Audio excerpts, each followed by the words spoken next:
Friends, എല്ലാവർക്കും നമസ്കാരം. നിങ്ങളേവരും കാത്തിരിക്കുന്ന നയനയുടെയും ആദർശിന്റെയും നാളത്തെ വിശേഷത്തിലേക്ക് എല്ലാ കൂട്ടുകാർക്കും സ്വാഗതം. എല്ലാവർക്കും നല്ലൊരു ശുഭരാത്രിയൊക്കെ നേർന്നുകൊണ്ട് നമുക്ക് നാളത്തെ വിശേഷത്തിലേക്ക് കിടക്കാം. അതിനു മുമ്പായിട്ട് ആരെങ്കിലും നമ്മുടെ ചാനൽ ആദ്യമായിട്ട് കാണുന്നുണ്ടെങ്കിൽ ഒന്ന് സബ്സ്ക്രൈബ് ചെയ്ത് വെക്കണം. അതിനോടൊപ്പം മാക്സിമം എല്ലാവരും ഒരു ലൈക്ക് അടിച്ചിട്ട് വീഡിയോ കാണാൻ വേണ്ടി ശ്രദ്ധിക്കണേ. അപ്പൊ ഏതായാലും നേരെ വിശേഷത്തിലേക്ക് തന്നെ പോകാം.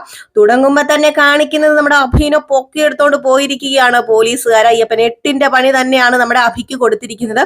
അഭിക്ക് ഇതല്ല, ഇതിന്റെ അപ്പുറം വേണമായിരുന്നു. ഏതായാലും പോലീസ് സ്റ്റേഷനിൽ കൊണ്ടുചെന്നിട്ട് പോലീസ് കൂമ്പനിട്ട് 3-4 ഇടിയൊക്കെ ഇടിക്കുന്നുണ്ട്. നീ എന്തിനാടാ ഇപ്പൊ നീ ഈ ഒരു സിറ്റിയിൽ, ഈ ഒരു ടൗണിൽ ഇറങ്ങിയത്? നീ എന്ത് മോഷ്ടിക്കാനാടാ ഇറങ്ങിയത്? നീ പിടികിട്ടാ പുള്ളിയല്ലേടാ?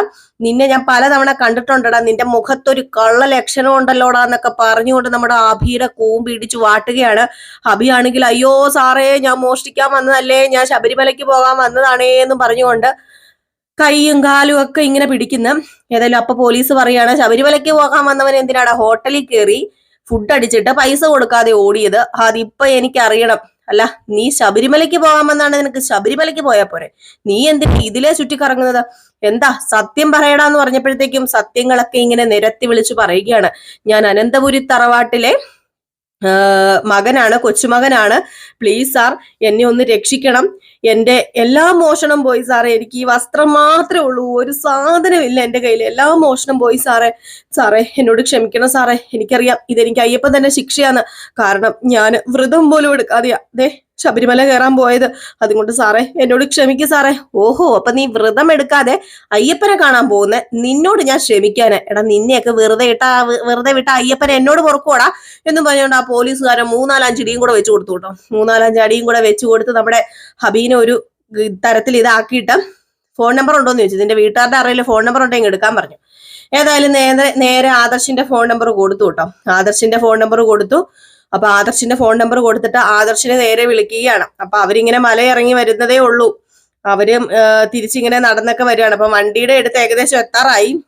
അവിടെ എല്ലാം വന്ന് നമ്മുടെ അഭിനെ തപ്പുകയാണ്. അപ്പം അവിടെ എല്ലാം വന്ന് അവിടുത്തെ അമ്പലത്തിലൊക്കെ നോക്കി. അഭി നേരത്തെ നിന്ന അമ്പലം ഉണ്ടല്ലോ, ഇവരെ അവിടെ ആക്കിയിട്ടാണല്ലോ പോയത്. അവിടെയൊക്കെ നോക്കി, അവിടെയൊക്കെ തപ്പി തടഞ്ഞപ്പോഴത്തേക്കും ഹേ ഇവിടെ ഒന്നും ഇല്ലാന്ന് പറഞ്ഞു. അപ്പൊ അവിടെ ഉള്ളവർ പറഞ്ഞു, ഇനിയിപ്പം കാട് കയറി പോയിട്ടുണ്ടെങ്കിൽ ഈ കാടിന്റെ അവസ്ഥ എന്ന് പറഞ്ഞിട്ടുണ്ടെങ്കിൽ വേറെ ഒന്നുമല്ല, എല്ലാ മൃഗങ്ങളും ഉണ്ട്.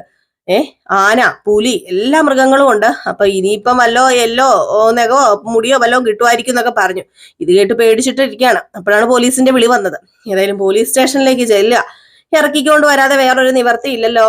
അങ്ങനെ പോലീസ് സ്റ്റേഷനിലേക്ക് ചെന്നു. പോലീസ് സ്റ്റേഷനിലേക്ക് ചെന്നിട്ട് അയ്യപ്പ ദർശനം കഴിഞ്ഞ് വീട്ടിൽ പോകേണ്ട നമ്മുടെ അഭിയും ജയനും അജയനും അനിയും കൂടെ നേരെ പോലീസ് സ്റ്റേഷനിലേക്ക് ചെന്നു. പോലീസ് സ്റ്റേഷനിലേക്ക് ചെന്നപ്പോഴത്തേക്കും പോലീസുകാരോട് പറഞ്ഞു, ഇവൻ ഞങ്ങളുടെ കുടുംബത്തിലെ ആള് തന്നെയാണ്, ഇവൻ ഇന്ന ആളാണ് എന്നൊക്കെ പറഞ്ഞു.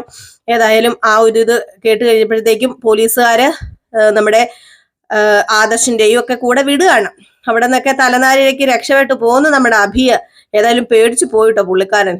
ഇനിയിപ്പൊ അയ്യപ്പനോട് കളിക്കാൻ നിൽക്കത്തില്ല. അയ്യപ്പനോട് കളിച്ചു കഴിഞ്ഞിട്ടുണ്ടല്ലോ അയ്യപ്പൻ വമ്പം പണി കൊടുക്കുന്ന പുള്ളിക്കാരന് മനസ്സിലായി. ഏതായാലും ഈ ഒരു ഭാഗമൊക്കെ കഴിഞ്ഞ് പിന്നെ കാണിക്കുന്ന സീൻ എന്ന് പറഞ്ഞാല് നമ്മുടെ ദേവയാനിക്കാണെങ്കിൽ ഒരു സ്വൈര്യമില്ല, ഒരു സമാധാനവും ഇല്ല. എന്തിനാണ് നയനെ ഇങ്ങനെ അവരൊക്കെ സ്നേഹിക്കുന്നത്? എന്തിനായിരിക്കും അവർക്ക് സ്വർണം കൊടുക്കുന്നത്? എന്തിനാണ് വീട് മേടിച്ചു കൊടുത്തത്? ഇതൊന്നും ആലോചിച്ചിട്ടും അങ്ങോട്ടും ഇങ്ങോട്ടും കൂട്ടിയിട്ടും കുണിച്ചിട്ടും നോക്കിയിട്ടൊന്നും ഒരു പിടിയും കിട്ടുന്നില്ല പുള്ളിക്കാരിക്ക്. ഏതായാലും ഈ സമയത്ത് നമ്മുടെ മുത്തശ്ശനും മുത്തശ്ശിയാണെങ്കിൽ നയനയെ വാനോളം വാഴ്ത്തുകയാണ്. അപ്പം നമ്മുടെ ദേവയാനിയോട് പറയുകയാണ്, നീ ഇങ്ങനെ ഇരുന്നിട്ട് ഒരു കാര്യവുമില്ല. ഇനിയിപ്പം ആദർശ് മോൻ വരുമ്പോഴേക്കും നീ വേണമെങ്കിൽ പോയി നയനയെ കൂട്ടിക്കൊണ്ട് വരണം. കാരണം നീ വേണമെങ്കിലല്ല, നീ പോയി നയനയെ കൂട്ടിക്കൊണ്ട് വരണം. അങ്ങനെ കൂട്ടിക്കൊണ്ട് വന്നാൽ അതിന്റെ നന്മ നിനക്കാ മോളെ കിട്ടുന്നത്. ദേവയാനി എന്ന് പറഞ്ഞപ്പോഴത്തേക്ക് പിന്നെ അവളെ ഞാൻ കൂട്ടിക്കൊണ്ട് വരാനോ? പിന്നെ അവളെ കൂട്ടിക്കൊണ്ട് വരേണ്ട കാര്യമൊന്നുമില്ല, അവള് വേണമെങ്കിൽ ഇങ്ങോട്ട് വന്നോളൂ എന്ന് പറഞ്ഞപ്പം ജലജ പറഞ്ഞു, അയ്യോ അതെങ്ങനെയാ ഏടത്തി അവൾ ഇങ്ങോട്ട് വരുന്നത് തന്നെ? അവക്ക് വയ്യല്ലോ, അവക്ക് ഗുരുവല്ലേ ഗുരു. അപ്പൊ അവക്ക് ഇങ്ങോട്ട് വരേണ്ട കാര്യമില്ലല്ലോ. അവക്കെന്തോ പനിയാണെന്നോ വയ്യെന്നോ ഒക്കെ ആണല്ലോ. അപ്പൊ പിന്നെ അവളെ ഇങ്ങോട്ട് ആനയിക്കണമായിരിക്കും. ഇനിയിപ്പൊ ഇവിടുന്ന് താലപ്പൊലി അങ്ങോട്ടേക്ക് പോകണമായിരിക്കും എന്ന് പറഞ്ഞു. അപ്പോഴത്തേക്ക് നമ്മുടെ വസുന്ധര പറഞ്ഞു, ജലജേ നീ മിണ്ടാതിരിക്കുക. നീ നിന്റെ മരുമകളുടെ നിന്റെ മകന്റെ കാര്യം നോക്കിയാ പോരെ. നീ എന്തിനാ ഇപ്പൊ ദേവയാനിയുടെ കാര്യം നോക്കണത്? അതിന്റെ കാര്യം നിനക്കൊണ്ടോടി? നീ മിണ്ടാതെ ഇരുന്നാ മതി, നീ ഒരു അക്ഷരം മിണ്ടരുത് എന്ന് മുത്തശ്ശി പറഞ്ഞു. മുത്തശ്ശനും പറഞ്ഞു, ജലജെ നീ ഇപ്പൊ നോക്കേണ്ടത് നിനക്ക് ഒരു മരുമകളുണ്ട്. ആ മരുമകളിൽ ഒരു കുഞ്ഞ് ജനിക്കാൻ പോകുന്നു, നീ മുത്തശ്ശിയാകാൻ പോകുന്നു. അതുകൊണ്ട് നീ എന്തിനാ ഇവിടെ കിടന്ന് ചിലക്കുന്നെന്ന് ചോദിച്ചപ്പം പിന്നെ എനിക്ക് തോന്നുന്നു പിന്നെ പറയാതെ, അച്ഛാ ഞാൻ എപ്പോഴും ആ പൂട്ടി നിൽക്കണം എന്നാണോ അച്ഛൻ പറയുന്നത്? അല്ല ഏതു നേരവും പറയുന്നുണ്ടല്ലോ അവക്ക് വയ്യ, അവക്ക് വയ്യ, അവക്ക് വയ്യ. അപ്പോഴേക്കും നമ്മുടെ ദേവയാനി പറഞ്ഞു, ആരും ജലജയുടെ വായിലൊന്നും പിടിക്കണ്ട, അവക്ക് എന്താ പ്രശ്നം, അവക്ക് എന്താ ഇത്ര വയ്യായിക, അവക്ക് എന്താ പ്രശ്നം എന്ന് എനിക്ക് അറിയണമെന്ന് പറഞ്ഞപ്പോ ജലജ പറഞ്ഞു, അവക്ക് ഒരു പ്രശ്നവും ഇല്ല. അവക്ക് ഒരു പ്രശ്നം ഉള്ളത് അവളല്ലേ ഏടത്തേക്ക് കരള് തന്നത്, അതുകൊണ്ടായിരിക്കും അവക്ക് പ്രശ്നം എന്നിങ്ങനെ കളിയാക്കി പറയില്ലേ. അതായത് അവക്ക് വലിയ പ്രശ്നം അവളിപ്പം കരള് തന്നത് കൊണ്ടാണല്ലോ ഇപ്പം അവള് വയ്യാണ്ട് നടക്കുന്നത്, അവളല്ലായിരിക്കണം കരള് തരണമെങ്കിൽ എന്നുള്ള രീതിയിൽ സംസാരിക്കില്ലേ. അതുപോലെ ഒരു ശോഭ രീതിയിലാണ് സംസാരിച്ചത് നമ്മുടെ ജലജ. പക്ഷെ അതങ്ങോട്ട് ദേവയാനിക്ക് കയറി അങ്ങോട്ട് കൊളുത്താണ് കേട്ടോ. ഒരു പക്ഷെ ഇനിയിപ്പം നയനെ ആണെങ്കിലോ നമ്മുടെ ദേവയാനിക്ക് കരള് കൊടുത്തത് എന്ന ചിന്ത പെട്ടെന്ന് കയറി വരുള്ളൂ. ഒരാൾ അങ്ങനെ തമാശക്ക് പറഞ്ഞാലും പെട്ടെന്ന് നമ്മുടെ മനസ്സിൽ ആ വഴി ഒന്ന് ചിന്തിച്ചൂടെ, ആ ഒരു റൂട്ടിലേക്ക് പോകൂല്ലോ. അങ്ങനെ നമ്മുടെ ദേവയാനിക്ക് പെട്ടെന്ന് കയറി കൊളുത്തി. ഇനിയിപ്പൊ അതായിരിക്കുമോ സത്യം? ഇനി നയനിക്ക് വയ്യാണ്ട് നയനി അവിടെ പോയി നിൽക്കുന്നു. ഒരു പനിയോ ഒരു തലകറക്കോ ഛർദിലോ ഒന്നും വന്നിട്ട് ഇവളെ ഈ വീട്ടിൽ നിന്ന് പോയി നിന്നിട്ടില്ല. അപ്പൊ അവൾ അങ്ങനെ പോകണം എന്നുണ്ടെങ്കിൽ ഇനിയിപ്പം അവള് തന്നെ ആയിരിക്കും എനിക്ക് കരള് തന്നിട്ടുണ്ടായിരിക്കുക. ഞാൻ ഹോസ്പിറ്റലിൽ ഓപ്പറേഷൻ കഴിയുന്നവരെ അവൾ അവിടെ ഉണ്ടായിരുന്നു. എന്നെ മെയിൻ ഓപ്പറേഷത്തിന് കരളിന്റെ ഓപ്പറേഷത്തിന് കയറ്റിയ ഉടനെ തന്നെ അവളെ കാണാതായി. അപ്പൊ ഇതിന്റെ പിന്നിൽ അങ്ങോട്ടും ഇങ്ങോട്ടും കൂട്ടി എങ്ങനെ ആലോചിക്കുകയാണ് നമ്മുടെ ദേവയാനി. അങ്ങോട്ടും ഇങ്ങോട്ടൊക്കെ ആലോചിക്കുന്നു, നമ്മുടെ നയനെ ഹോസ്പിറ്റലിലുള്ള കാര്യം ആലോചിക്കുന്നു. അങ്ങനെ എല്ലാം ഇങ്ങനെ ആലോചിച്ചും പിറക്കിയൊക്കെ ഇരുന്നിട്ട് ഏതായാലും നമ്മുടെ ദേവയാനിക്ക് ഒരു എത്തും പിടിയും കിട്ടുന്നില്ല. എങ്കിൽ പിന്നെ ഡോക്ടറിനെ വിളിച്ചൊന്നോ ചോദിക്കാം. ഇനിയിപ്പം പോട്ടെ, നയനെ അല്ലെങ്കിൽ പോട്ടെ, ആരാണ് തനിക്ക് കരള് തന്ന ആ ഒരു വ്യക്തി എന്ന് അറിയണമല്ലോ. ഏതായാലും അത് അജയനോ നമ്മുടെ ആദർശോ മുത്തശ്ശിയോ ഒന്നും പറയാൻ പോകുന്നില്ല. അപ്പൊ അത് ആരായിരിക്കണമെന്ന് അറിയണം. അതുകൊണ്ട് നേരെ ഡോക്ടറിനെ വിളിക്കുകയാണ്. അങ്ങനെ ഡോക്ടറിനെ വിളിച്ചിട്ട് പറഞ്ഞു, ഇത് ഞാൻ അനന്തപുരി തറവാട്ടിലെ ദേവയാനി ആണെന്ന് പറഞ്ഞപ്പം, എങ്ങനെയുണ്ട് മേഡം, ഇപ്പൊ സുഖമായിട്ടിരിക്കുന്നോ, കരളൊക്കെ മാറ്റി വെച്ചിട്ട് പ്രശ്നമൊന്നും ഇല്ലല്ലോ അല്ലേ? അല്ലോ ഇനിയിപ്പോ വല്ല പ്രശ്നം ഉണ്ടായിട്ട് വിളിച്ചാണല്ലോ?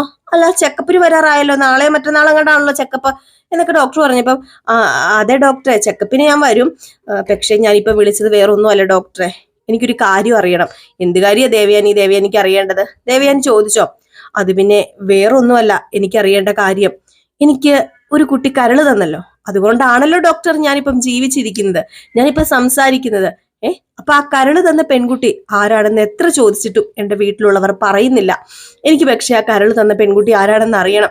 അതിന്റെ അവകാശമല്ലേ ഡോക്ടർ? എന്റെ ജീവന്റെ ആ ഒരു തുടുപ്പ് അത് എവിടെ നിന്നാന്ന് എനിക്ക് അറിയേണ്ടത് എന്റെ അവകാശമല്ലേ ഡോക്ടർ?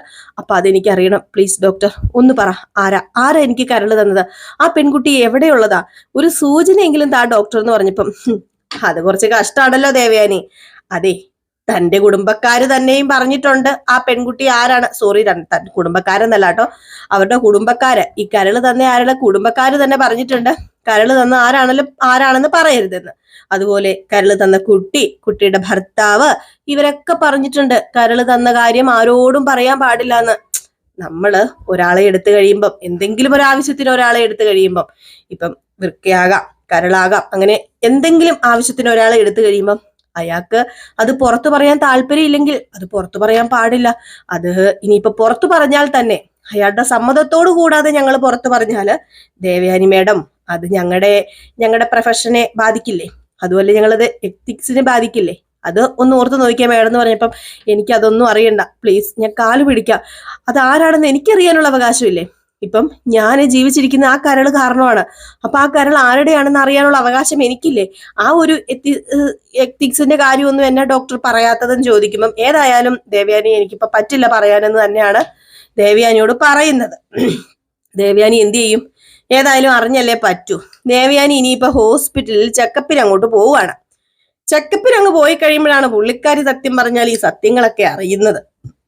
അവിടെ ചെന്ന് കഴിയുമ്പോഴേക്കും ഈ എല്ലാ ഡോക്ടർമാരും നല്ലവരാണ്, സത്യങ്ങൾ എല്ലാവരും മൂടി വെക്കുമായിരിക്കാം. പക്ഷേ ഒരു തരത്തിൽ നോക്കിക്കഴിഞ്ഞാൽ ഈ ഒരു സത്യം ആർക്കാണ് ദോഷം ചെയ്യുക? ആർക്കും ദോഷം ചെയ്യില്ല. ഈ ഒരു സത്യം നമ്മുടെ ദേവയാനി അറിഞ്ഞു കഴിഞ്ഞിട്ടുണ്ടെങ്കിൽ അവരുടെ കുടുംബത്തിന് സന്തോഷവും സമാധാനവും, നമ്മുടെ നയനിയുടെ ജീവിതത്തിന് സന്തോഷവും സമാധാനവും ഒക്കെ ഉണ്ടാകത്തുള്ളൂ എന്ന് ഡോക്ടർമാർക്കും അറിയാലോ. ഇവരുടെ കുടുംബകാര്യങ്ങളൊക്കെ ഡോക്ടർമാർക്കും അറിയാലോ.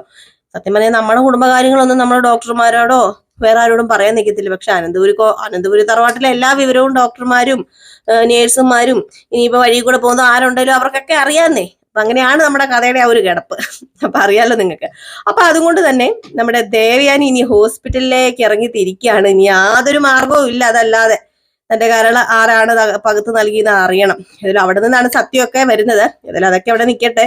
അത് നാളെ കാണിക്കത്തില്ലായിരിക്കും. ഇനി മറ്റന്നാൾ കാണിക്കുമെന്ന് ചോദിച്ചാൽ മറ്റന്നാളും കാണിക്കത്തില്ലായിരിക്കും. അതിന്റെ മറ്റന്നാൾ കാണിക്കുമെന്ന് ചോദിച്ചാൽ ചിലപ്പം കാണിക്കുമായിരിക്കൂലേ.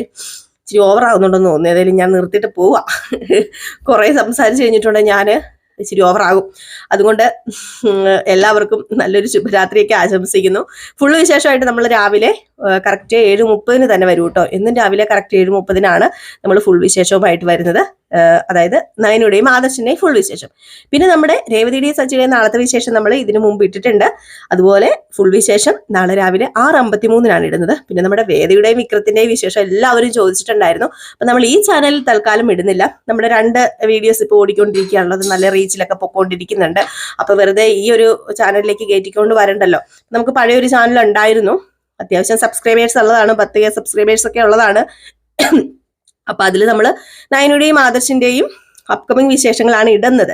ആ ഒരു കഥ ഇടുന്നുണ്ടായിരുന്നുള്ളൂ. ഇപ്പം വിക്രത്തിന്റെയും വേദയുടെയും കഥ എല്ലാവർക്കും അങ്ങോട്ട് ഇഷ്ടപ്പെട്ടെന്ന് എല്ലാവർക്കും അങ്ങോട്ട് പിടിച്ച് എല്ലാവരും ചോദിക്കുന്നുണ്ട്, അടിപൊളി കഥയാണല്ലോ എന്ന്. അപ്പൊ അതുകൊണ്ട് നമ്മൾ ഇനി ആ കഥ ഇടുന്നുണ്ട്. ഇനിയല്ല, ഇട്ട് തുടങ്ങിക്കഴിഞ്ഞു. കഴിഞ്ഞ ആഴ്ച മുതൽ ഇടുന്നുണ്ട്. അപ്പൊ അതിന്റെ ഫുൾ വിശേഷം നമ്മൾ ഇന്ന് 9 മണി ഒരു 9:15 ആകുമ്പോഴത്തേക്കും ഇടുന്നതാണ് കേട്ടോ. അപ്പൊ എല്ലാവരും കാത്തിരിക്കുക. എല്ലാവർക്കും വീണ്ടും നല്ലൊരു ശുഭരാത്രിയൊക്കെ നേരുന്നു. Tata, bye bye.